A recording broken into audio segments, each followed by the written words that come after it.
pendidikan.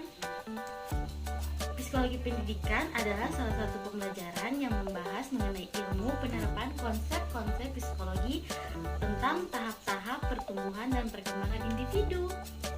Pasti teman-teman semua bertanya, apa saja sih yang ada di dalam ruang lingkup psikologi pendidikan? Ada 5. Pertama, pengetahuan ruang lingkup, tujuan mempelajarinya, dan sejarah psikologi pendidikan. Yang kedua, lingkungan fisik dan psikologis. Yang ketiga, faktor-faktor yang mempengaruhi dalam proses belajar. Yang keempat, perkembangan dari murid. Dan yang terakhir, proses tingkah laku individu. Nah teman-teman, ada pun sumbangan dalam psikologi pendidikan, yaitu 1. Pengaruh pembawaan dan lingkungan atas belajar. Yang kedua, teori dan proses belajar. Yang ketiga, perbedaan individu dan pengaruhnya terhadap hasil pendidikan. Nah teman-teman, ada pun tugas dalam perkembangan. Apa sih tugas dalam perkembangan itu?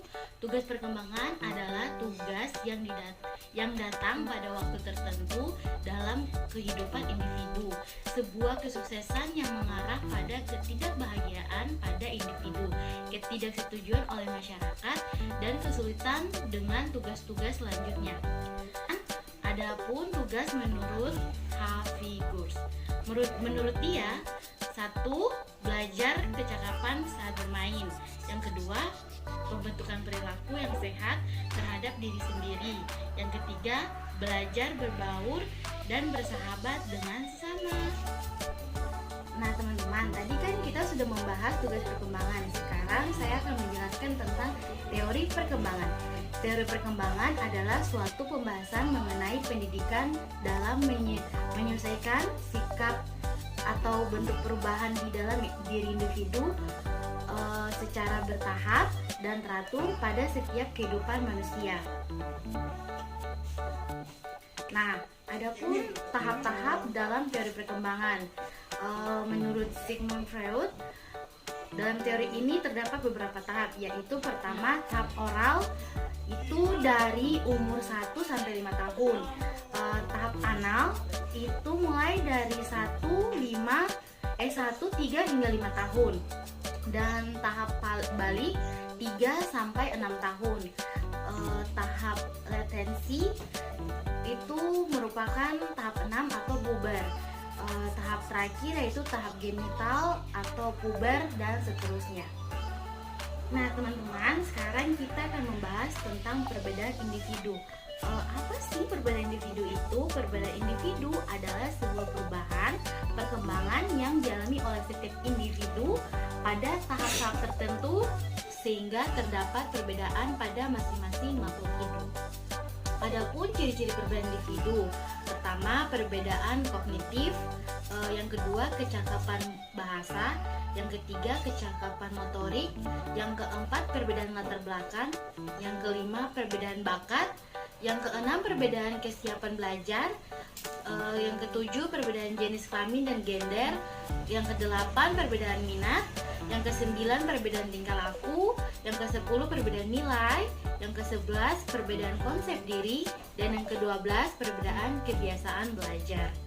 Teman-teman, selanjutnya kita akan membahas belajar dan pembelajaran. Belajar itu apa? Pembelajaran itu apa? Keduanya ini berbeda ya teman-teman. Yang pertama belajar. Belajar merupakan perubahan tingkah laku. Perubahan ini terjadi karena latihan dan pengalaman. Dan yang kedua pembelajaran. Pembelajaran ini merupakan suatu aktivitas yang dilakukan untuk tujuan tertentu dalam mencapai pengetahuan. Teman-teman semua, yang berikutnya kita akan membahas tentang evaluasi hasil belajar. Apa sih itu evaluasi hasil belajar? Evaluasi hasil belajar adalah suatu proses yang dilakukan untuk mengetahui tingkat kinerja akademik seorang pelajar. Nah, yang kedua, di dalam evaluasi belajar juga ada fungsi-fungsinya. Apa fungsi-fungsinya? Fungsinya yang pertama, fungsi pengukuran kebersihan, yang kedua fungsi seleksi, yang ketiga fungsi diagnosis, dan yang keempat fungsi penetapan. Macam di dalam alat evaluasi. Yang pertama biasa itu dilakukan adalah tes awal, yang kedua tes akhir, yang ketiga tes seleksi, yang keempat tes formatif, yang kelima tes hasil belajar, tes sikap, tes verbal, tes nonverbal, tes lisan, dan tes non lisan. Nah, yang terakhir kita akan membahas tentang diagnostis kesulitan belajar. Apa sih itu diagnostik kesulitan belajar? Jadi itu adalah suatu usaha yang dilakukan untuk meneliti kasus, menemukan masalah serta usaha untuk menemukan letak dan jenis kesulitan yang dialami oleh pelajar. Adapun langkah-langkah dalam diagnostik kesulitan belajar, langkah-langkahnya guru harus melakukan mengidentifikasi kesulitan hasil belajar itu. Yang kedua, identifikasi masalah. Yang ketiga, identifikasi faktor kesulitan belajar. Yang keempat, prognosis, mengambil kesimpulan. Dan yang terakhir, guru harus memberikan rekomendasi bagi pelaksanaan dan pemecahannya. Nah, teman-teman semua, tadi saya sudah menjelaskan tentang psikologi pendidikan.